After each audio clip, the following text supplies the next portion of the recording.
TfL services are now solely focused on ensuring critical workers can move around as needed. You should not be using public transport or travelling for anything other than essential journeys. Please maintain a safe distance if you are travelling.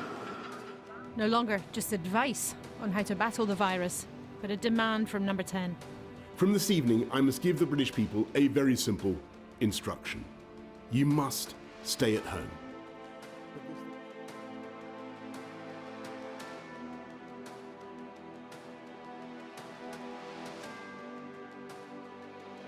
Get up!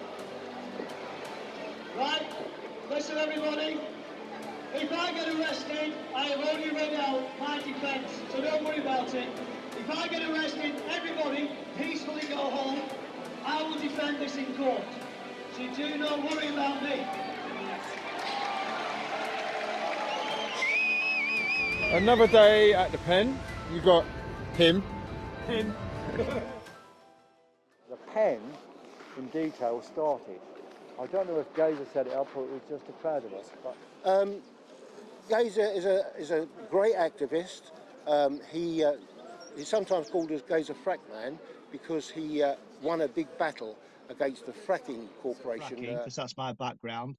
Already being lied to, by the government saying the earthquake that damaged my home on April 1st of all days, April 1st, 2011, was like a natural disaster. It's like a freak thing.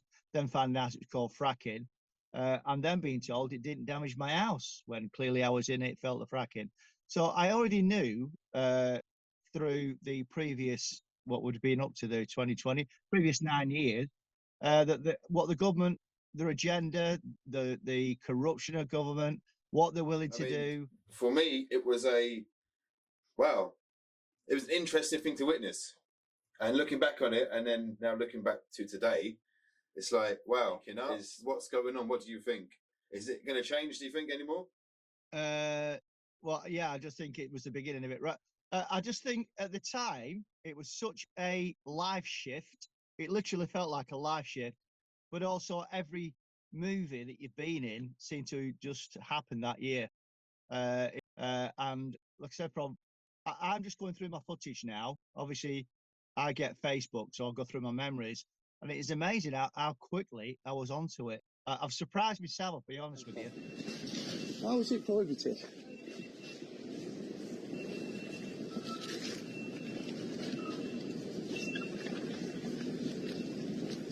Excuse me. This is Matt Hancock, right? You can't touch me. I'm walking in it. This is a public space. There you go, mate. You try everything, don't you? Just answer the question. It's a simple interview. I'm a celebrity getting out of here, weren't you? Hey, you wanted to go to a nation. You wanted to tell your book that jumped in 191. Now just stop for a second and have a conversation. You talk to the media by yourself, on the BBC by yourself, don't you? Hey? If you don't react, hey, don't push me. Don't push me. Touch you. You did. You just pushed me. Did I really? I'm looking at talking to her. I think you should talk to the lady. He's done so many things, notably chasing Matt Hancock down the underground system. Do you think it was pushed? Do you think it was pushed? Like 95% of the world don't see the push. Did you see the push? The push in what sense? On Hancock, what he claims.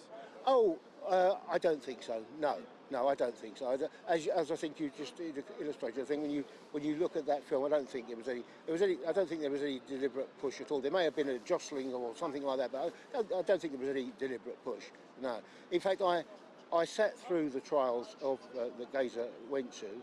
I went to the he was charged in relation to visiting Savage Javid's house, and I went to the trial at Isleworth Crown Court, where a jury was in place, and I sat through that 4 days solid, at the end of which, because he had a jury, he was acquitted, and the jury sided with him. The later one, with Hancock, it went to a magistrate, a stipendiary magistrate, at Westminster Magistrates Court. It was just, a useful idiot. And they were ready to throw him under the bus, and that's why we know that, put pressure on him. So when we got to 2020 and 21, into 2023 eventually when I got something face to face. I never went after Matt Hancock, right? Because I knew it was a wet neck. You know, he's got more muscles in that bottom lip. You know, he's sulking. He's literally had muscles here because he's been picked on all his life. Probably a mummy's boy, you know, and now he's got a bit of power. But you know, like, and you can see it went to his head. You can see with in the jungle and everything else. But anyhow, so I knew he was there for the taking at the right time. Hello, Cressida. How you doing? My name's Gazer Fratman, and I'd like to ask you a question. Why you would make a comment that borders on hate crime about embarrassing people that aren't wearing masks? I've noticed you're not wearing a mask. Cressida Dick, would you like to speak? Or do you just do it in the press? I think the public deserve an apology at least, or you're sacking. It's a disgrace. There are disabled people in this country, 5.4 million people in this country that suffer from asthma. I am one of those people. And you're happy to say to people, to embarrass people that are not wearing masks. You're a disgrace, you should be sacked. Right, are these orders coming from Cressida Dick? Because Cressida Dick... Are you going to ask me a serious question? Because I'm really busy. Yeah, I've listened to and so we are busy today because we are volunteers. We come down here to make sure that we get justice and that also that our law enforcement lock up the criminals. What's going on in Downing Street at the moment is connected with organised crime, meaning Big Pharma and forcing us to get vaccinations. Now, if you speak to us, we've been in the Prender, come and have a talk to us when you're not busy. Is that all right? Is that, yeah? Come and shake on that. Why? You're not wearing a mask, mate. Not COVID, it's a lie. You're in the back of the van. COVID's a lie. That even you know about it. You're less than 6 centimetres away. We're supposed to be 6 feet away. All right. I've already put that evidence forward. Hello, Mr. Gove. Hello. Hello. I'm Gazer Fratman from Raw News. How are you doing? I'm just going to walk along with you. It's all right. Are you filming? I am.